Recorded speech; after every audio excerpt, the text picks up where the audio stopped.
जक कहिए साख धन, धन का कहे संदेश, आत्म धन जही ठौर है, बचन कबीर उपदेश। सदगुरु कबीर ने कहा है कि आत्म धन, ये आत्मा जो धन है, आत्मा रूपी जो धन है, ये सबसे परम धन, श्रेष्ठ, उत्तम। अब इसके आगे कोई ऐसा धन ही नहीं है। संसार में जितने भी धन हैं, लोहा, सोना, चांदी, कोयला, अवरक, जस्ता, मिट्टी, जमीन, जायदाद, स्वास्थ्य, शरीर इत्यादि जो भी धन है, तमाम धनों में सबसे श्रेष्ठ धन, उत्तम धन ये आत्मा रूपी धन है, जिसे सदगुरु कबीर ने कहा कि ठौर की धन है। और धन तो आपको छूट जाएगा, नाश हो जाता है, परिवर्तित हो जाता है, लेकिन यह एक ऐसा धन है जो न कभी क्षय होगा, न नाश होगा, न परिवर्तित होगा। वो आप ही अपना धन है। आप हैं तो तमाम धन है, आप नहीं हैं तो कोई भी धन आपका उपयोग में नहीं आने वाला है। इसलिए सदगुरु कबीर ने कहा कि आत्म धन जही ठौर है। ठौर, अब ये आत्मा है क्या? आत्मा शब्द का शाब्दिक अर्थ होता है अपने आप। आज शरीर है, शरीर में नाक, मुंह, कान, गुदा, लिंग, इंद्री इत्यादि ये सब हैं। तो हम लोग सोचते हैं कि मैं ये हूँ, माना आदमी, मनुष्य हूँ, लेकिन वास्तव में ये मनुष्य आप है नहीं। मनुष्य का चोला में रहने वाले एक चैतन्य जीव है, आत्मा है। आप क्या है? आत्मा है। आप देखेंगे गाड़ी और ड्राइवर दो होता है। गाड़ी से पृथक ड्राइवर होता है और ड्राइवर से पृथक गाड़ी होता है। ये दोनों अलग अलग है। घर और घरवाड़ी दो होता है। घरवाड़ी कभी घर नहीं हो सकता है और घर कभी घरवाड़ी नहीं हो सकता है। उसी प्रकार हम लोग क्या है, ये शरीर जो है, हम लोग शरीर नहीं है, हम लोग मास्टर नहीं है, कलेक्टर, इंजीनियर, ओवरसियर नहीं है, प्रधानमंत्री, राष्ट्रपति इत्यादि नहीं है। हम लोग क्या है? आत्मा है। आज हम लोग इन आत्मा के विषय में थोड़ा कुछ जानकारी प्राप्त करें। साहब कहते हैं कि आत्म धन जेहि ठौर है, बचन कबीर उपदेश। सदगुरु कबीर का मूल उपदेश आत्मा की तरफ है। मूल उपदेश कहाँ है?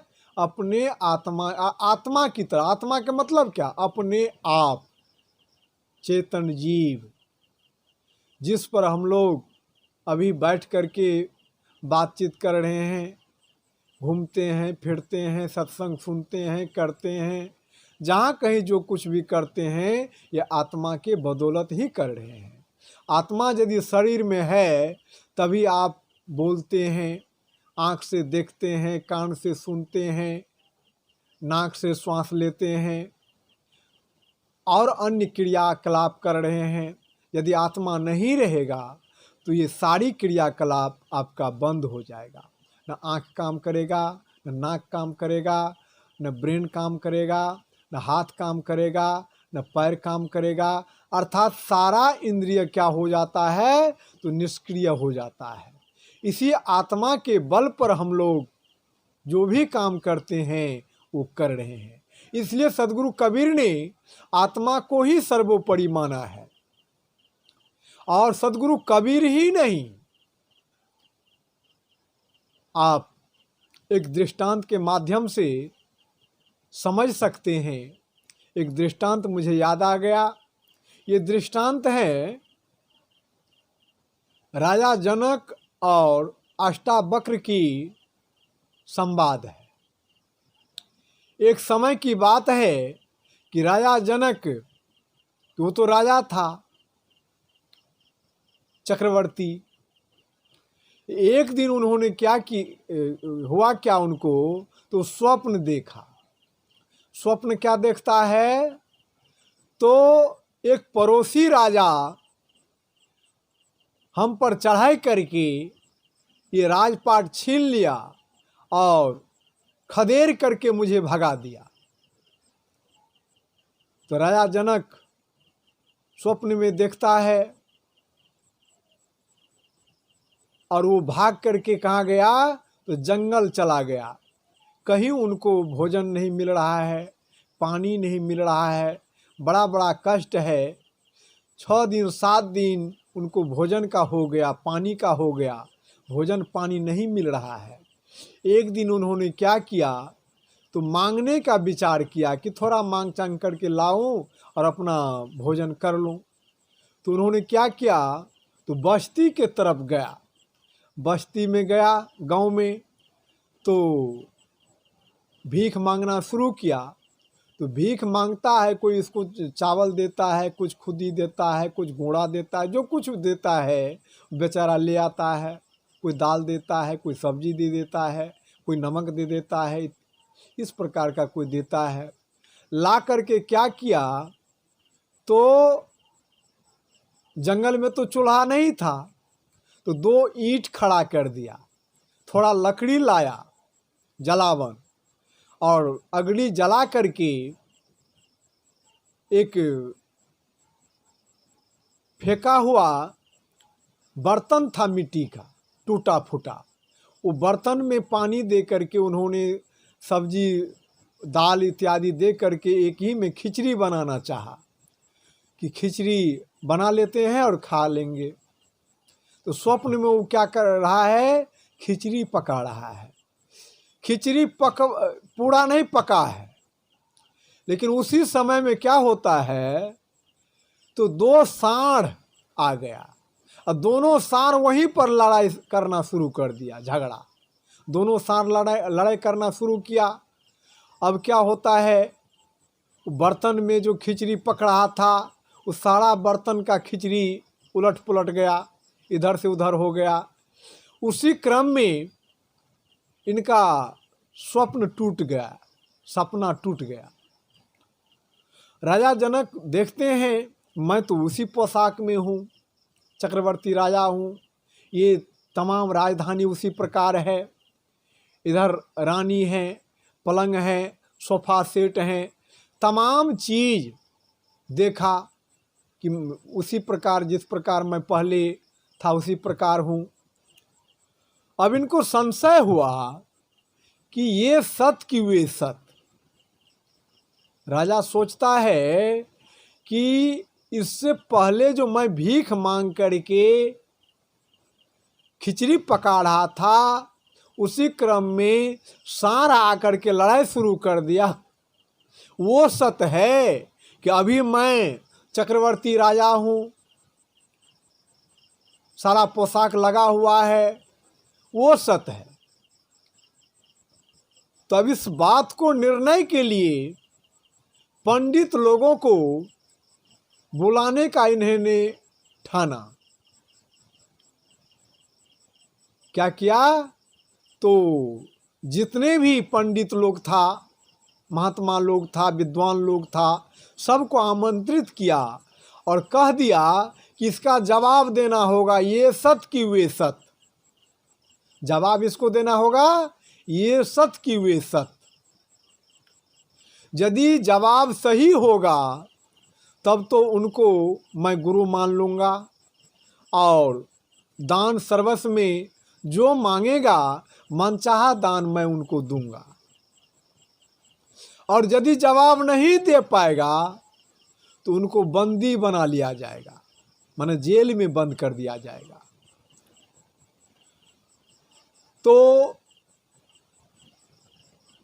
इस बात को जवाब देने के लिए बहुत सारे महात्मा लोग इकट्ठा हुआ, पंडित लोग आया, विद्वान लोग आया,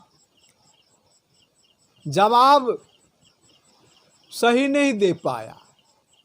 कोई कहता है ये सत्य अर्थात ईश्वर सत्य है, संसार मिथ्या है।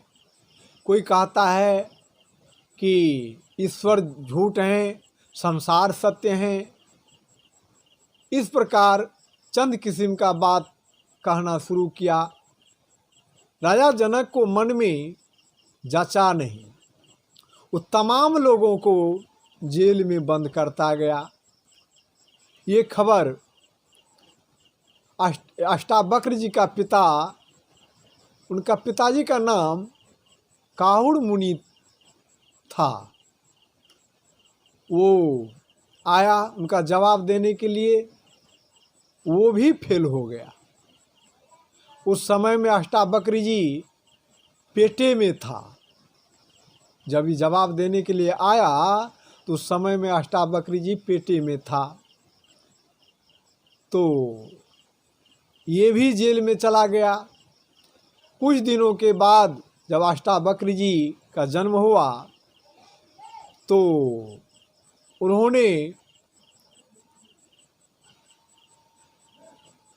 सवाल किया अपनी माँ से कि माताजी, पिताजी कहाँ है?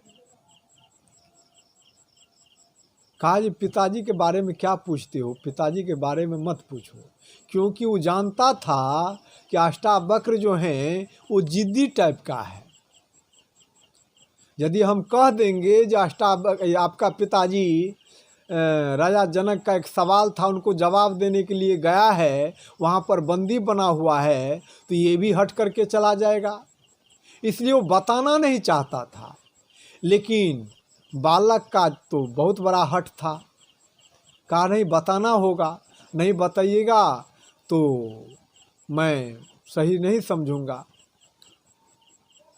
या मर गया है क्या हुआ है सो बताइए, सही बात तो बताना होगा। तो उनकी माँ उनको कहती है कि देखो तुम्हारे पिताजी राजा जनक के जेल में बंद है। क्यों बंद है? तो इस प्रकार का सवाल है उनका, ये सत्य कि वे सत्य।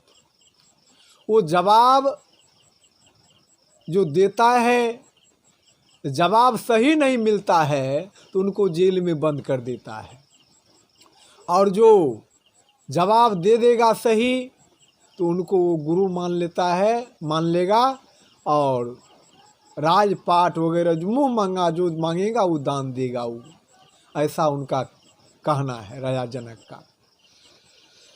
बेचारा गया राजा जनक के यहाँ, वहाँ पर एक सांकेतिक ढोल रखा था। ढोल का मतलब था कि जो जितना चोट उसमें मारेगा वो उतना विद्या का जानकार होगा, अर्थात जो जितना विद्या का जानकार है वो उतना चोट डंका में माने ढोल में मारेगा। उसी हिसाब से प्रश्न किया जाता था। अभी अष्टावक्र जी जब पहुंचा तो देखता है कि ढोल रखा हुआ है, डंडा भी रखा हुआ है। डंडा से उसमें पीटना शुरू कर दिया। अनगिनत चोट पीटा। पीटते पीटते जब वहाँ से खबर गया राजा जनक को, देखो तो कौन पागल आ गया है जी, इतना चोट तो नहीं मारना चाहिए। अरे विद्या तो माना जाता है 14 प्रकार का होता है, तो ज़्यादा से ऐसे तो 14 विद्या का जानकार सभी नहीं हो सकता है। लेकिन यदि होगा भी तो 14 बार चोट मारेगा, लेकिन ये अनगिनत चोट मार रहा है। देखो कौन आ गया है, कहीं पागल तो नहीं आ गया। तो सिपाही आकर के देखता है। अष्टावक्र जी को पूछा, कहा कि भाई आप काहे चोट मार रहे हैं इसमें? कहा ये ढोल क्यों रखा है, बजाने के लिए न रखा है? नहीं ये बजाने के लिए नहीं रखा है, ये तो सांकेतिक ढोल है। जो जितना विद्या का जानकार है वो उतना चोट इसमें मारता है। उसी हिसाब से राजा साहब उनका प्रश्न करता है। तो आप तो बहुत सारे चोट मार दिए हैं, बंद कीजिए। कहा ठीक है, हम राजा साहब से मिलना चाहते हैं। कहा भैया मत जाओ वहाँ पर, तो विद्वान का अखाड़ा है, विद्वान लोगों के लिए ये लगा हुआ है, आप काहे हट करके जा रहे हैं, नहीं मत जाइए। कल के नहीं हमको जाना है, हम जाना चाहते हैं। राजा जनक से जाकर के सिपाही कहा कि हजूर एक अष्टावक्र 8 अंग उनको टेढ़ा मेढ़ा है, 5 बरस का बालक है, वो आपसे मिलना चाहता है। कहा ठीक है ले आओ। आया और गुरुओं का जो कुर्सी था, सिंहासन था, सिंहासन ऊंचा था, गुरुओं के लिए एक अलग सिंहासन राजा जनक जी बनाया था। वो बेचारा क्या किया, तो सरसरा करके वो ऊंचा आसन पर जा कर के बैठ गया। तो इधर का जो विद्वान लोग था वो सभी लोग उनको देख करके हंसना शुरू कर दिया। हंस रहा है, खूब हंसता है, ठहाका मार मार करके हंसते हंसते जब खूब हंसा, तो जब ये लोग बंद हो गया, हंसी इन लोग का बंद हो गया, तब अष्टावक्र जी हंसना शुरू किया। खूब हंस रहा है, हंसते हंसते हंसते जब खूब हंसा, तो बंद होने पर इधर का जो विद्वान लोग था, पंडित लोग था, महात्मा लोग था, उनसे सवाल करता है अष्टावक्र जी से कि भाई आप क्यों हंस रहे हैं। कहा देखिए हमसे पहले तो आप लोग हंसे हैं, पहले आप लोग बताइए कि आप लोग क्यों हंस रहे थे। कहा देखिए हम लोग जो हंस रहे थे इसलिए कि ये जो सिंहासन बना हुआ है ये विद्वान के लिए बनाया गया है, गुरुओं के लिए बनाया गया है, और आप जो हैं लगता है उनके लायक नहीं है, आपका अंग भी टेढ़ा मेढ़ा है, 5 बरस का बालक है, आप उस कुर्सी पर जाकर के बैठ गए हैं। इसी को देख करके हम लोग हंसना शुरू कर दिए। अष्टावक्र जी कहते हैं कि देखिए हम जो हंस रहे हैं, मेरे हंसने का कारण ये है कि मैंने गुरुओं से कहा था कि कभी हमको चमार के सभा में मत ले जाना, लेकिन आज मेरा दुर्भाग्य है कि हम इस चमार के सभा में आकर के बैठ गए। अरे रे भाई, चमार का सभा है, यहाँ तो बड़े बड़े विद्वान लोग हैं, पंडित लोग हैं, महात्मा लोग हैं, आप इसको चमार समझते हैं। कल के जी हाँ मैं चमार समझता हूँ। कैसे चमार समझ रहे हैं। कहता है देखिए चाम को पहचान चमार ही करता है। आप लोग इस शरीर को देख करके हंसना शुरू कर दिया। ये तो शरीर हार चाम का है, ये टेढ़ा मेढ़ा है, लेकिन ध्यान देंगे ईख टेढ़ा मेढ़ा होता है, उनका रस टेढ़ा मेढ़ा नहीं होता है।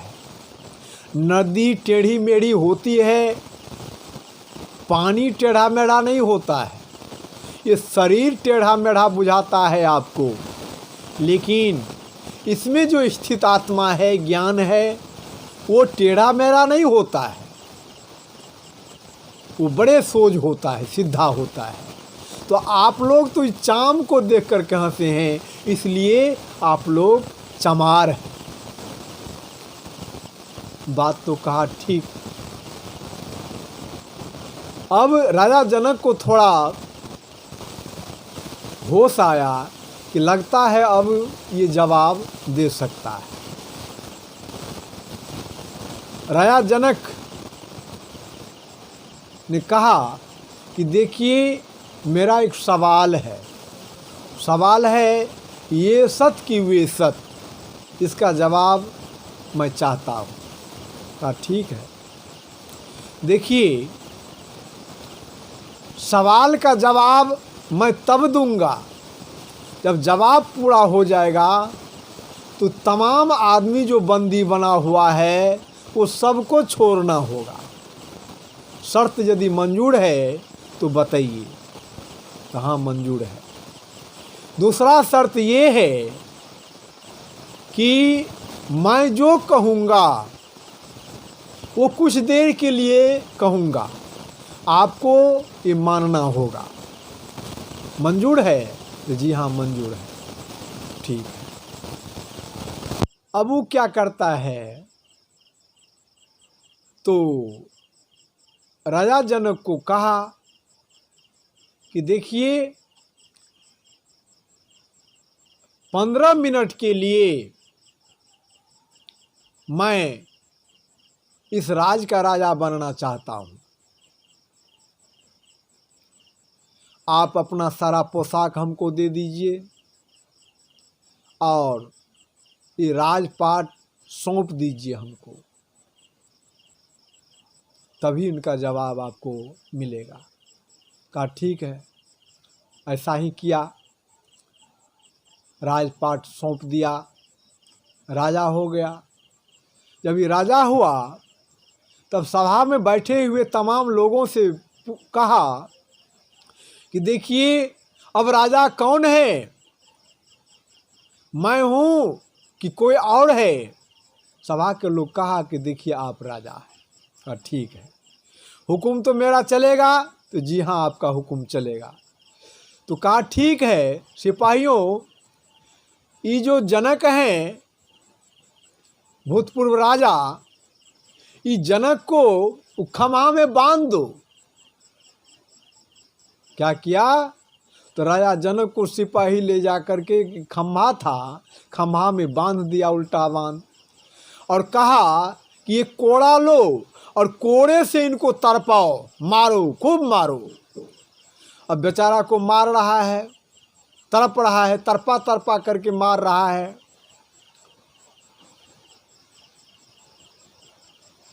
अब जब मार रहा है पूरा, जब मार खा लिया, जब समय भी थोड़ा इसको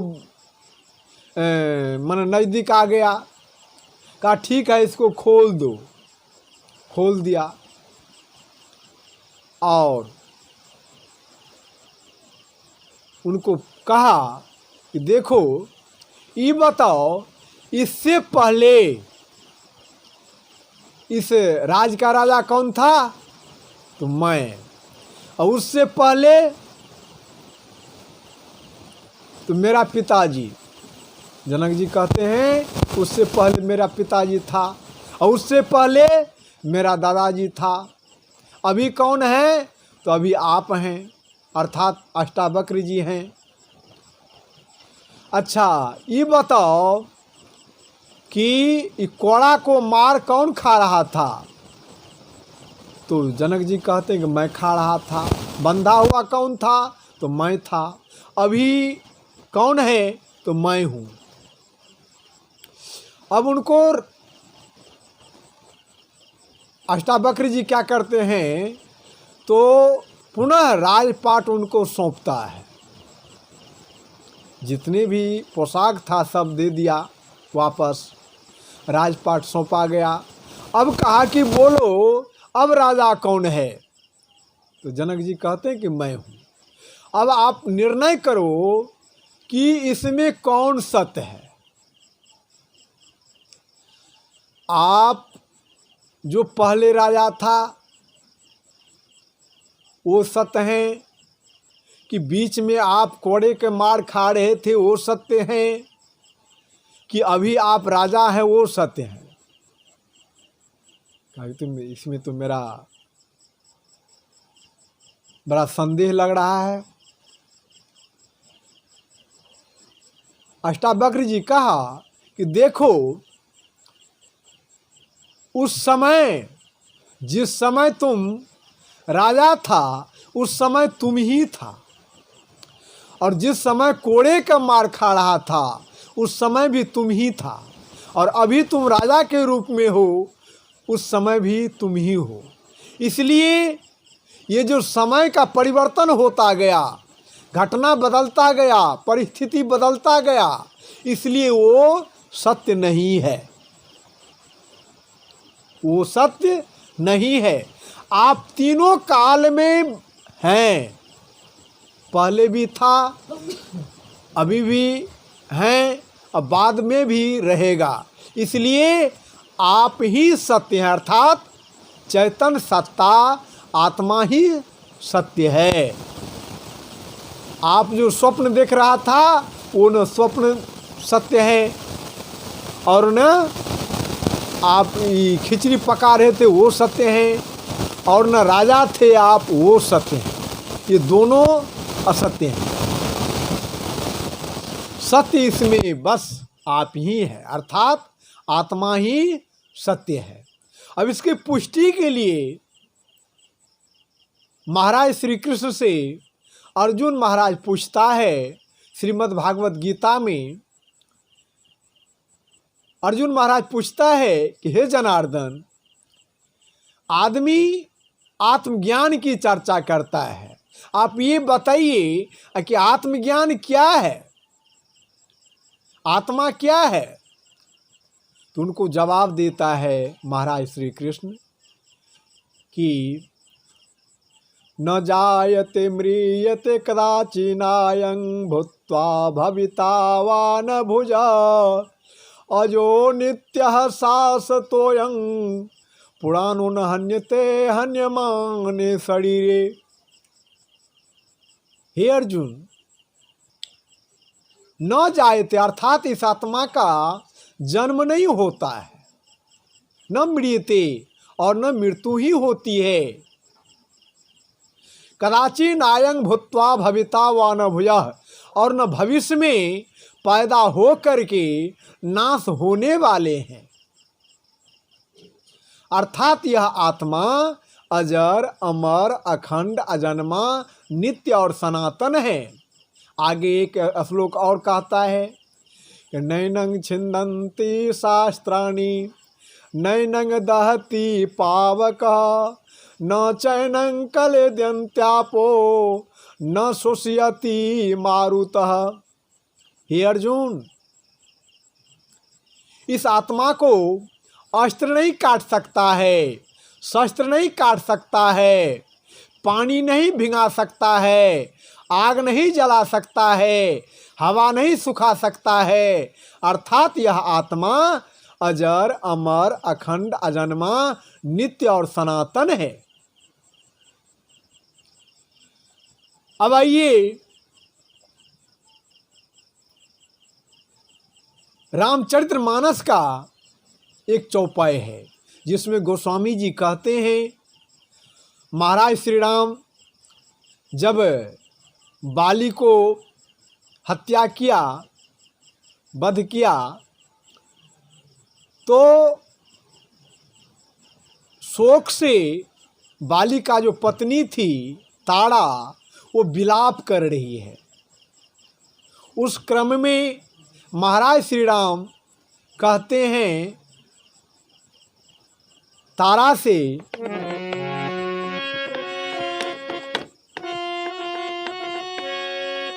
क्षितिजल पावक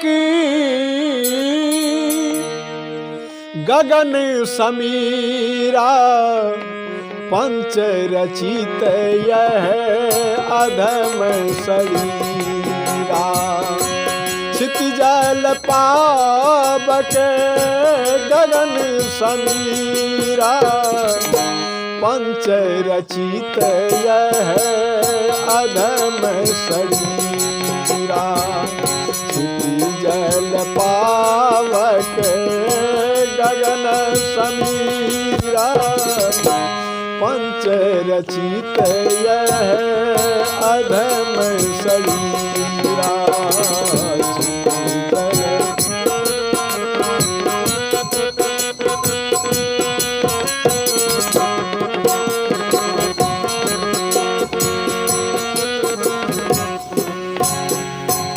महाराज श्री राम कहते हैं, हे तारा, तुम क्यों विलाप कर रही हो? जिस लिए आप विलाप कर रही हो वो तो तुम्हारे सामने पड़ा हुआ है। ये जो शरीर है, क्षिति जल पावक गगन समीरा। क्षिति का मतलब होता है मिट्टी, जल मन पानी, पावक मन आग, समीर मन हवा, आकाश का मतलब शून्य होता है। ये पांचों तत्वों से शरीर का निर्माण है। महाराज श्री राम कहते हैं ये तो आपके सामने पड़ा हुआ है। और ये अधम शरीर है। क्यों अधम शरीर है? कि नाक से नेटा निकलता है, आँख से कांची निकलता है, कान से गुज्जू निकलता है, मुंह से खकार निकलता है, इंद्री से पेशाब पैखाना ये सब निकलता, अर्थात सारा शरीर में ये बदबू भरा हुआ है।